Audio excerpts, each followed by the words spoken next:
ဒီပါပါဒီနေ့မှာတော့ကိုယ်မှာကရှာတဲ့လုံးလုံးနေနဲ့တွေ့ကြုံရတဲ့ customer complaint တွေကို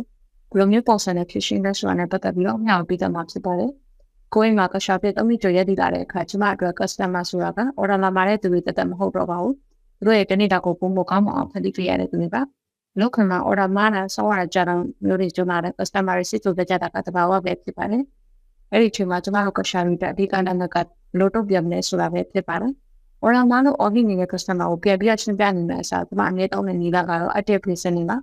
သူတို့ဘာကြောင့်စိတ်တူနေလဲဆိုတော့ကိုအဆုံးထိနားထောင်ပေးလိုက်တာကသူတို့ရဲ့အတွက်ကတော့လောက်ချွတ်ချပေးပါဦး။ other customer တွေနဲ့တုံးတဲ့တိုင်နေလာတဲ့အခါကျမပြလာတဲ့တစ်ခုကသူတို့က respect ဆိုတဲ့ဒေတာမှုကိုတန်ဖိုးထားသလို efficiency ဆိုတဲ့ measure မှုကိုလည်းလုပ်ချင်ကြပါတယ်။ပထမအချက် RV စကားလေးတွေနဲ့နောက်ဆက်တာကသူတို့နဲ့ချက်ချင်းရင်းနှီးမှုတည်ဆောက်နိုင်ပါတယ်။ဒုတိယအချက်အနေနဲ့ပြဿနာတစ်ခုတက်လာတဲ့အခါအမအတွက်တောင်းဝင်ပါတယ်ဆိုတဲ့စကားလုံးထက်အခုချက်ချင်းကျမပြင်ပေးပါမယ်ဆိုတဲ့ solution ဖြစ်တဲ့စကားလုံးကို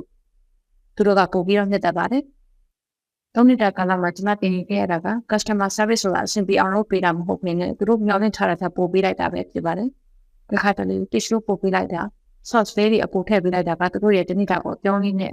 စောင့်တက်နေကြဖို့အများကြီးထောက်ပို့ပြပါတယ်။ customer တွေတင်းတင်းနဲ့တင်လာတာကိုမြင်တာကကျမရဲ့အလုပ်မှာပြောစမ်းပါပဲ။ဒီနောက်လည်းဘယ်လိုမျိုး customer complaint တွေကြုံရလဲဆိုတာကိုကိုယ်ကဝမ်းမြောက်ပြီးတော့ပါအောင်